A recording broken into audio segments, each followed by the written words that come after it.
Alrighty, here we are. First job of the day. Now, first thing you do when you're approaching a home for a dryer vent cleaning is try to get an idea of where the vent is going to vent out to. Now, you can make assumptions based on when the house was built, the layout of the home, things like that. When you pull up, it doesn't, and I found that it doesn't matter so much how big the home is or how small it is. It's all dictated by when the home was built. There was a certain point in time when they started putting all the laundry rooms on the second floor. This home would fall into that realm, I think. This is probably mid-2000s built, 2005 or 2007 or something. I would think the laundry room's on the second floor, but you never know.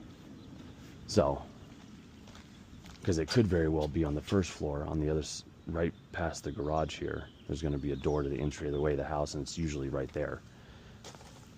But let's take a look and see. Now we see these vents on the side of the house. This would tell me that it's on the first floor, right by the garage. And we have these vents. And then there's another vent up there that I can see, which is probably going to end up being a dryer vent. So, see, so you can't always go by like when the home was built or anything like that. You always got to check. But these vents here are not all, the dryer vent one is probably going to be this big one on the right. These other ones are probably an exhaust fan for the laundry room, for instance. There's probably an exhaust fan in the laundry room. There's another exhaust fan probably in a bathroom. Another one for the kitchen in the hood range, So that's where those exit out of. But yeah, it's always good to check when you show up, just so you have an idea of the tools you will need and the stuff you need to bring in when you start the job. Another thing to look out for with dryer vents and the venting is going to be sometimes this flappy door gets like stuck. It could either be built up with so much lint that it doesn't swing open easily, or the hinge on it is just messed up, which feels kind of like this one is just messed up, the hinge. So that will cause this door to, when the dryer actually does run, it opens like this far only. Okay, so that's going to restrict airflow. That's going to cause lint to get built up inside of there, which will be a problem. So we'll try to kind of loosen that up. We'll clean up all around there. And if I can't get the thing like moving freely again, easily, I'll probably just end up bending this up a little bit, or bending the edges in so that it can always breathe, But yeah, sometimes the doors are the little flappy doors have issues. Just something I noticed. I thought I'd share. You gotta look out for. Also, I'm gonna show you maybe how to clean these vents without making such a mess like you see online. Alrighty. Okay. So right now I'm in the middle of brushing it. And remember, this one goes up, hits that corner, and runs the length of the garage out the side of the house. Now, I don't have my vacuum on yet, because I figure, why not just clean it out, bag this up, throw it away without letting it get all in my vacuum. It's more just stuff I have to dump out of the vacuum, and it fills up the vacuum quicker.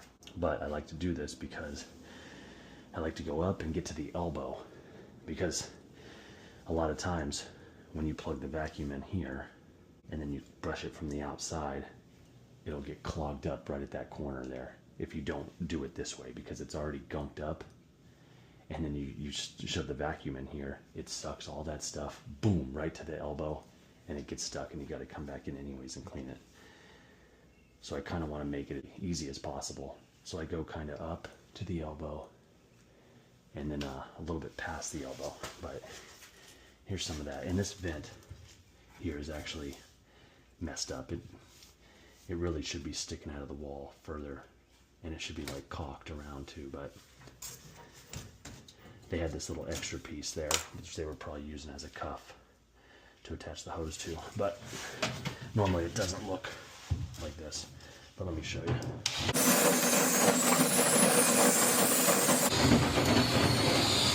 That's the elbow. There you go. That should be good. Now,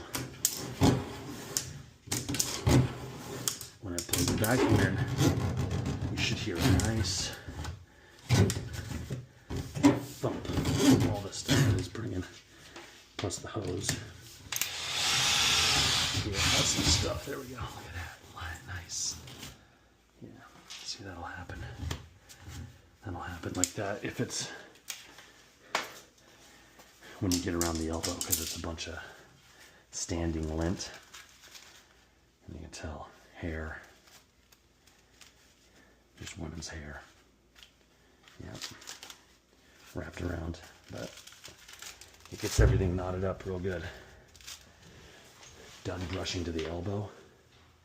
Now, and I bagged up the stuff. Now I'm going to turn the vacuum on, hook it into here. Nice thing about this is there's no dryer.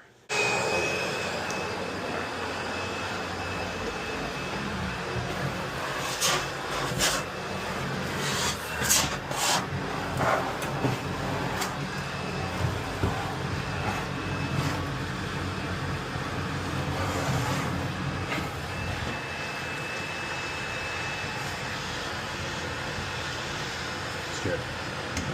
Now, I felt some stuff come through, but you see how it's loose? That's good. If there was a clog, you know, it would suck up on it and it'd be hard to remove. But I can tell there's stuff in it still, but it's not fully clogged.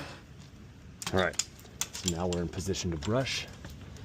So I switched to this thing called a missile whip, or a bullet whip. Now, I'm not gonna brush just immediately.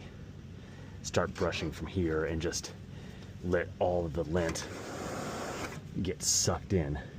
What could happen is when you start brushing from here and all this lint starts going, it could get all knotted up right at that elbow. So what I wanna do is take this guy, because this guy bends in real easy like this.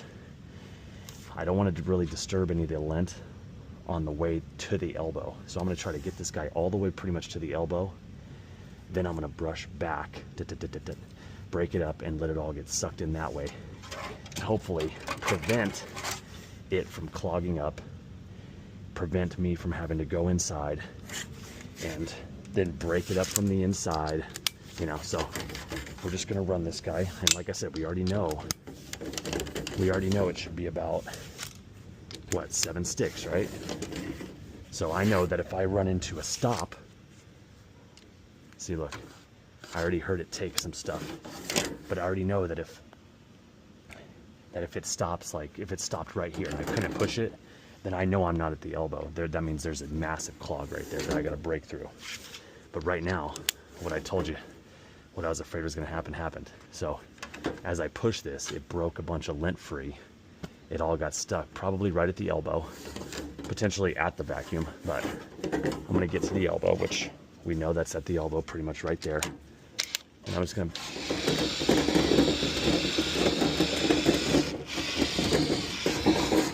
and there it goes. Yeah, there it is.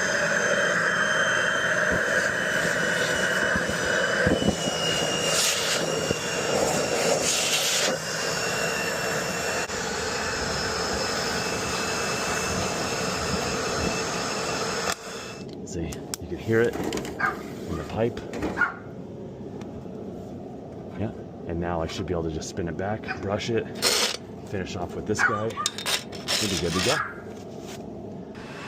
All right, now we got our brush all the way in from outside. I like to take a picture up to where I can see my brush, so I know it's clear. And there's my brush, right? There, I can see it. I think take a picture of it. There it is. Finish off with a little blowout at the end.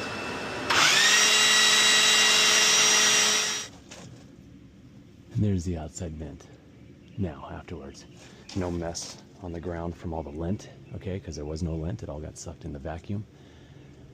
That little flapper was not able to flap freely, so you see how I kind of bent in the edges and kind of gave it some room so that it could breathe it'll always be able to breathe somewhat, just to help it a little bit. I mean, I wish the dryer was plugged in so we can kind of see how it flows, and I could adjust it more, but I think that'll be fine. It still flows okay, but I'd like for it to fly almost all the way open, you know. And then, looks like they had 2 screws there, which they'll put in later, but job done.